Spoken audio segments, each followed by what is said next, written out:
राज्य का परिपालन राजा शशांक करते थे।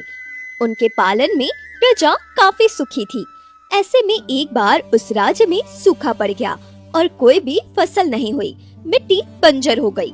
अब इस गांव में रहने का कोई लाभ नहीं है। हमें समुद्र पार करके दूसरे राज्य के लिए पलायन करना चाहिए। वहीं कोई मजदूरी का काम ढूंढ कर हम लोगों को अपना गुजारा करना होगा।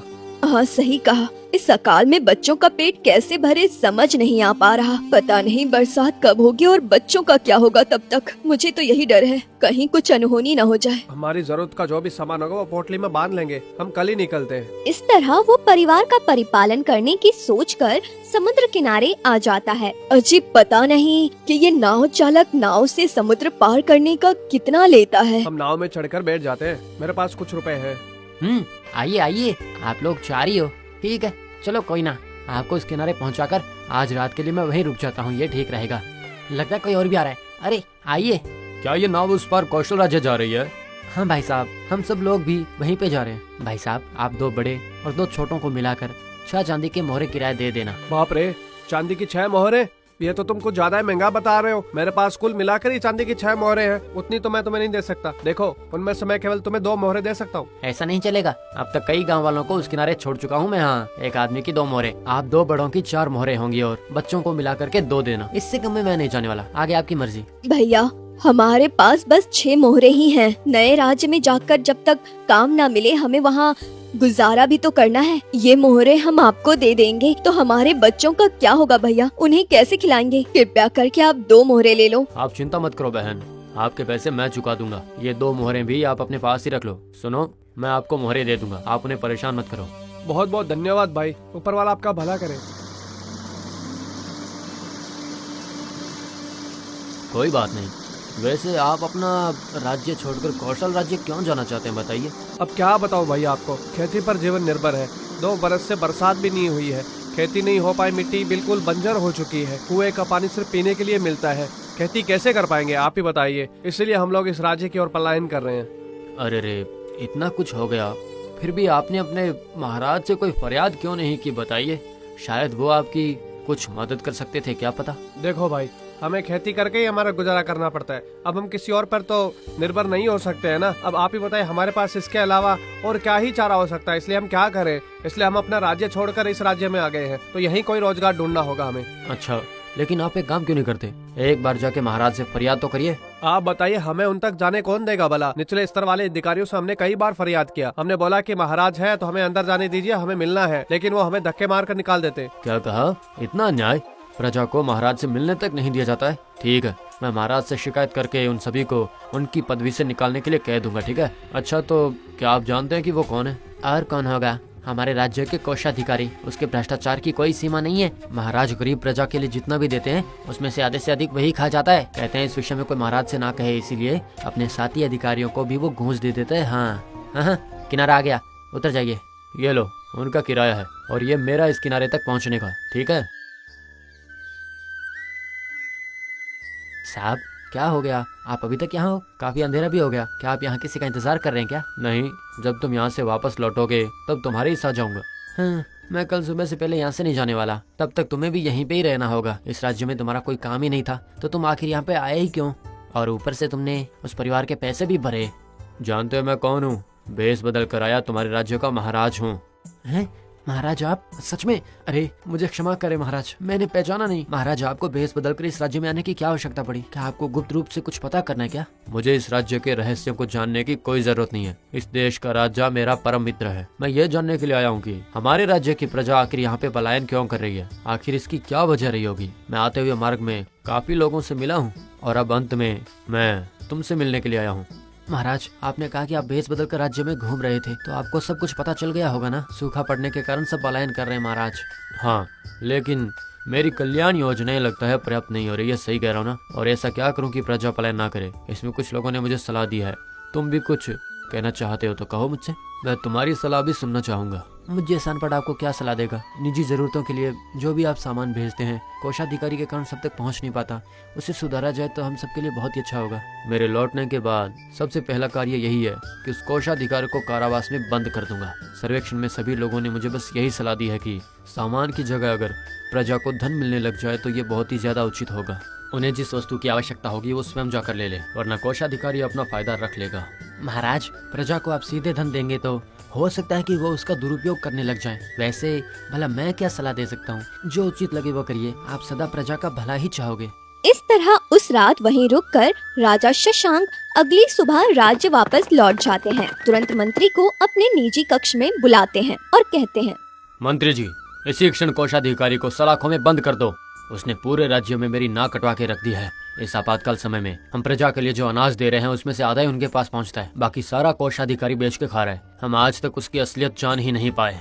महाराज, वो आपका सगा संबंधी होने के कारण उसकी शिकायत आपसे नहीं कर पाया। किसी ने ये सोचा नहीं था कि सत्य के पता चलने पर आपकी ऐसी प्रतिक्रिया होगी। प्रजा पालन में बंधुत्व का कोई स्थान नहीं होता मंत्री जी। उसे कठिन दंड मिल के ही रहेगा। फांसी का दंड दो। ठीक है महाराज, कल प्रातः इसे अमल किया जाएगा। ये तो ठीक है, आपने कल भेष बदल कर राज्य का सर्वेक्षण किया। क्या इसके अतिरिक्त क्या आपको और कोई जानकारी प्राप्त हुई महाराज? सूखे ने हमारे राज्य की दुर्दशा की है। इससे अपनी प्रजा की रक्षा करना अत्यंत महत्वपूर्ण है। हमें शीघ्र ही उनका हाथ थामना होगा मंत्री जी। हमें कुछ ऐसा करना होगा जिससे वो पलायन ना करें। मैंने इसके लिए कुछ सोचा है मंत्री जी। पता है प्रजा आखिर पलायन क्यों कर रही है? बस काम की खोज में, 2 वक्त के आहार की खोज में। हम उनकी धन देकर सहायता करेंगे। उन्हें जिस वस्तु की आवश्यकता होगी वो स्वयं उसे खरीद सकते हैं। हाथ में धन हो तो मनुष्य का मानसिक बल बना रहता है, पता है। आपके निर्णय लेने के बाद चर्चा की जा सकती है महाराज। अभी के अभी इसे अमल में लाने का प्रयास करो। खजाने से धन गरीबों में बांटो। जब तक परिस्थिति नियंत्रण में नहीं आती है, इस योजना का निर्वाह होता रहे। इस तरह महाराज के आदेश अनुसार प्रजा में जिसको जितनी जरूरत हो उतना धन महाराज के खजाने से देने की शुरुआत हो गई। इस वजह से प्रजा काफी खुश हो गई। महाराज कितने अच्छे हैं ना, हमारे लिए कितना कुछ कर रहे हैं। वर्ष भर भी हम श्रम बल करते तो हम लोग इतना नहीं कमा सकते थे। हाँ, जो लोग राज्य से पलायन कर पड़ोस राज्य चले गए थे वो भी वापस लौट रहे हैं। वो वहाँ पर खेत में मजदूरी कर रहे हैं। यहाँ महाराज उनकी कमाई से 4 गुना ज्यादा धन ही दे रहे हैं। हाँ, ऐसे ही चलता रहा तो कितना अच्छा है। पर सुना सूखे की समस्या ठीक होने पर हमें ये सुविधा मिलनी बंद हो जाएगी। हाँ, कुछ 4 बरसात हो गई तो हम फिर से किसानी कर सकते हैं। उसके बाद महाराज को धन देने की कोई जरूरत नहीं। इस तरह 6 महीने बीत जाते हैं। सही ऋतु में बरसात नहीं होती, पर महाराज से मिल रही सुविधा से प्रजा बिना अड़चन के अपना सुखी जीवन व्यतीत कर रही थी। ऐसे में महाराज, हम पिछले 6 महीने से प्रजा में अपना धन बांटते आ रहे हैं। ऐसा ही चलता रहा तो हमारे खजाने में पूरा धन खत्म हो जाएगा। इस बात का पता अगर शत्रु राज्य को लग जाएगा तो वो अपनी बलहीनता को माप कर हम पर आक्रमण कभी भी कर सकते हैं। हाँ, आप सत्य कह रहे हो। कर के रूप में आने वाली आय बिल्कुल ही रुक गई है। जो भी धन है सारा हम प्रजा में बांट रहे हैं। अब भला किसे पता कि ये बरसात कब होने वाली है। ऐसे में अब हमें क्या करना चाहिए? महाराज, हम प्रजा को अपना धन वितरण रोक देते हैं। उन्हें जितना धान्य चाहिए उतना ही देंगे हम। ठीक है। राज्य विशाल समुद्र तट पर स्थित है। समुद्र में मछलियाँ भी बड़ी मात्रा में हैं। उनका शिकार करके हम राज्य के हर घर में 2-2 मछलियाँ दिया करेंगे। तब उनके आहार की समस्या भी खत्म हो जाएगी। हाँ महाराज, अब धन का वितरण बंद करके क्या जल्द ही सबको दाने के साथ निःशुल्क मछलियाँ देने की योजना को अमल में लिया जाए? क्या कहते हैं आप? तुरंत अमल में लाया जाए। मछलियाँ पकड़ने के लिए अपनी सेना को काम पर लगा दो। उन्हें राज्य भर में बांटने के लिए भी लगा दो। जल्दी काम शुरू करो। इस तरह प्रजा को उनकी जरूरत पूरा करने के लिए धन ना देकर अनाज और मछलियाँ देने की शुरुआत हो जाती है। ये लीजिए, आपके परिवार के लिए 1 महीने का अनाज। हर दिन 2 मछलियाँ भी आपको दी जाएगी। ये 2 मछलियाँ ले लो। कल सवेरे फिर 2 मछलियाँ देने आ जाएंगे। ये क्या, अब पैसे नहीं मिलेंगे? अरे ऐसे कैसे हो सकता है? आप पैसे देंगे तो हमें जो चाहिए हम वो लेकर आ सकते हैं ना। सूखे के कारण महाराज को कर के रूप में जो आय मिलती थी वो नहीं मिली। इस तरह धन देते रहेंगे तो खजाना भी खत्म हो जाएगा। इसीलिए महाराज ने ये सख्त निर्णय लिया है। हम तो महाराज को अच्छा मान रहे थे, प्रजा के लिए इतना कुछ कर रहे हैं, अब वो कैसे राजा है? महाराज से द्वेष मत कीजिए। ये अनाज और मछलियाँ भी तो वही दे रहे हैं ना। आभार मानो उनका, द्वेष मत करो। द्वेष ना करे तो क्या करे? हर महीने मिलने वाले पैसे अचानक बंद कर दिए तो कैसे चलेगा बताओ? इस तरह अनाज और मछलियाँ मिलने पर भी प्रजा अपने राजा से असंतुष्ट थी। महाराज को जब ये बात पता चली तो वो बहुत दुखी हुए। वहीं राज्य की स्थिति में कोई सुधार नहीं हुआ। महाराज, अनाज और मछलियाँ देते हुए अब 1 वर्ष बीत गया। इस पूरे वर्ष में 1 वर्षा भी नहीं हुई है। बताइए, ये ऐसा ही चलता रहा तो हमारे पास अनाज भी खत्म हो जाएगा। क्या करें महाराज? चिंता मत करिए आप। कौशल राज्य के राजा मेरे परम मित्र हैं। उनके राज्य में बहुत बरसात है। वो हमारी सहायता जरूर करेंगे। उन्हें एक पत्र लिखकर 6 माह के लिए पर्याप्त हो इतना अनाज देने को कहता हूँ। जाइए मेरे मित्र विक्रम को पत्र दे आइए। ऐसा करने से उनके राज्य में हमारे राज्य का मान घट जाएगा। एक बार और विचार कीजिए। इसमें विचार करने जैसा कुछ भी नहीं है। हमें सूखे का पहले ही अंदाजा लग गया होता तो हम अनाज का अधिक संग्रहण करके पहले से रख लेते, लेकिन ऐसा नहीं किया। उस पर से उस खजाने से आधे से अधिक धन प्रजा में बांट चुके हैं। आप भी मुझे उचित सलाह नहीं दे पा रहे हैं मंत्री जी। अब हमारे पास और पत्र देने के अलावा और कोई विकल्प नहीं है। इस तरह समुद्र के उस पार से कौशल राज्य से अनाज लाकर प्रजा में बांटने का काम शुरू हुआ। इस तरह 1 महीना और बीत गया और फिर राज्य में बरसात हुई। वाह, वर्षों बाद बरसात हुई आज। पिछले 1 सप्ताह से ये रुकने का नाम तक नहीं ले रही है। अब सूखे से हमें छुटकारा मिला। प्रजा के लिए खेती करने के लिए बीज का बंदोबस्त कीजिए मंत्री जी, बिल्कुल भी देरी मत कीजिए।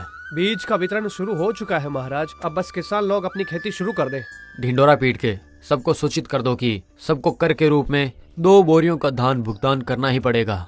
चाहे कुछ भी हो जाए, खजाने के अल्प समय में भरपाई करने के लिए हमें अधिक कर वसूलना ही पड़ेगा। अगर हम अचानक कर में वृद्धि करेंगे तो प्रजा विरोध करने लगेगी महाराज। विरोध कैसे करेंगे? क्या वो मुझ पर हमला कर देंगे? क्या उनमें इतना साहस है? हम पिछले पूरे 3 वर्षों से खजाने से उनकी जरूरतों की आपूर्ति कर रहे हैं। उसे वसूल कर फिर से खजाने की भरपाई का समय आ गया है। और हाँ, हमने पड़ोस राज्य से भी धान्य उधार लिया है।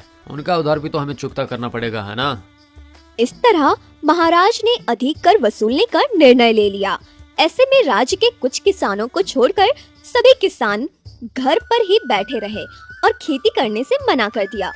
सुनिए जी, अब तो बरसात भी शुरू हो गई है। महाराज ने सब में बीज भी बांट दिए, पर फिर भी आप किसानी ना करके घर पर ही पड़े हुए हैं। जाइए ना। क्या कहा? कैसे जाऊं मैं? 2 वर्षों से घर पे बैठ के खाने की आदत हो गई है। अब अचानक काम के लिए फुर्ती कैसे आएगी बताओ? शरीर भी तो साथ दे। वैसे भी महाराज माया के लिए 1 बोरी अनाज और हर रोज 2 मछलियाँ दे तो रहे हैं।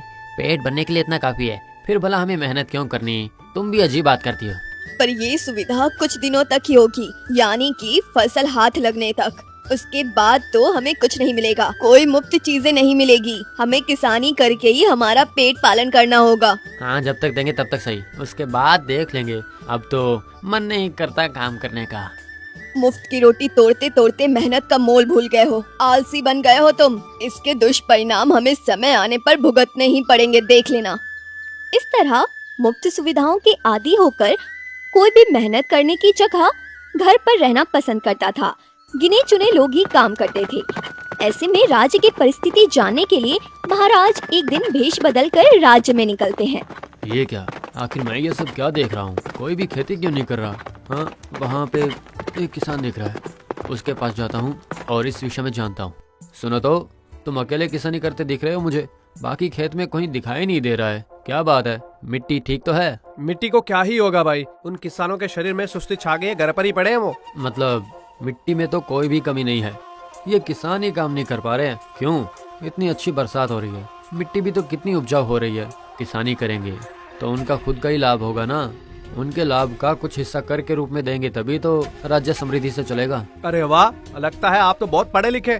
जितनी बुद्धि आप में है उसमें से आधी भी हमारे महाराज में होती ना तो ये हाल नहीं होता आज हमारा। वो अब भी हर घर में 2 बोरी अनाज और मछलियाँ दे रहे हैं, फिर भी भला कौन काम करना चाहेगा बताइए? सबको मुफ्तखोरी की आदत हो गई है, इसलिए कोई मेहनत नहीं करना चाहता। हाँ, इस किसान का कहना भी सही है। मुफ्त की आदत पड़ने के बाद कोई इंसान आखिर क्यों ही मेहनत करना चाहेगा? लेकिन कठिन परिस्थिति में उनकी सहायता करना गलत तो नहीं है। इतने आलसी बने रहेंगे तो हम कर का भुगतान आखिर कैसे करेंगे? मुझे तो कुछ समझ में नहीं आ रहा है। पड़ोस राज्य से लाए अनाज को अब हम कैसे लौटाएंगे? आखिर गलती कहाँ हुई है? यूँ सोचते हुए महाराज समुद्र किनारे पहुँच जाते हैं। शुरुआत में तो वो नौचालक वो भेष बदल कर आए राजा को पहचान लेता है। महाराज, आप फिर से यहाँ? क्या फिर से राज्य का सर्वेक्षण करने निकले हैं? हाँ जगन, राज्य भर में मैं घूम आया हूँ। आज मेरा मन कुछ ठीक नहीं है। एक काम करो, मुझे समुद्र के उस पार ले चलो। समुद्र के उस पार मेरे मित्र विक्रम के पास मुझे ले चलो, जो वहाँ का राजा है। महाराज, आपका मन उदास है तो क्या आप अपने मित्र से मिलकर उससे शांत करने जा रहे हो क्या? हाँ, मैंने प्रजा के लिए सुविधा हो इसके लिए बहुत कुछ किया है, जिसके परिणाम से वो सब आलसी हो गए हैं। अब मिट्टी भी उपजाऊ हो गई है, लेकिन कोई मेहनत करना ही नहीं चाहता है। अब वो भी मेरी दी जाने वाली निःशुल्क वस्तु पर ही निर्भर रहकर घर पर ही बैठे रहते हैं। अपने मित्र से इस विषय में सलाह लूंगा। मुझे पूरी उम्मीद है कि वो कुछ न कुछ उपाय तो मुझे जरूर बता देगा। आप बुरा ना माने तो मैं एक बात कहना चाहता हूँ महाराज। हाँ बोलो। बुरा नहीं मानूंगा। उस पार जाने तक कालक्षेप भी तो करना है। महाराज, आपने ही उन्हें आलसी बनाया है। बिना मेहनत के उनके दरवाजे तक अनाज पहुंचाया है। आपने ही हर रोज हर घर 2 मछलियाँ, उसके बदले आप सबको नाव देते और उन्हीं को श्रम कर समुद्र से मछलियाँ पकड़ने के लिए कहते, तो पता है क्या होता? ढेर सारी मछलियाँ पकड़कर किनारे पर ला देते। ऐसे कई राज्य हैं जिन्हें ऐसी मछलियाँ नहीं मिलती है। आप इन मछलियों का निर्यात करते तो राज्य को आय भी मिल जाता, परिश्रम के बदले राज्य की कमाई भी हो जाती। इस तरह मेहनत से उनकी अधिक कमाई होने लगती, वे और मेहनत करने के लिए उत्सुक हो जाते। लेकिन आपने ऐसा नहीं किया, उनसे श्रम न करवाकर आपने घर पर ही सब सुविधा दे दी। आपने ही उन्हें इतना आलसी बना दिया है। अब श्रम के लिए कहेंगे तो वो कैसे करेंगे महाराज? जगन, तुमने मेरी आंखें खोल दी। मेरे पास कोई तुम जैसा सलाहकार नहीं है। अब मुझे कौशल राज्य जाने की कोई जरूरत नहीं है। नाव को तुरंत घुमा लो। संपदा की वृद्धि कैसे करनी है अब मैं समझ गया हूँ। फिर महाराज अपने राज्य वापस लौट आते हैं। सिपाहियों को भेजकर जबरन ही सबसे श्रम करने के लिए उन्हें प्रेरित करते हैं। उन्हें फिर से श्रम की आदत डलवाते हैं। साथ ही कई अन्य श्रम के विकल्पों का भी निर्माण किया जाता है। पढ़ी लिखी प्रजा को अच्छी नौकरी दी जाती है। संपदा में वृद्धि कर राज्य को समृद्ध किया गया।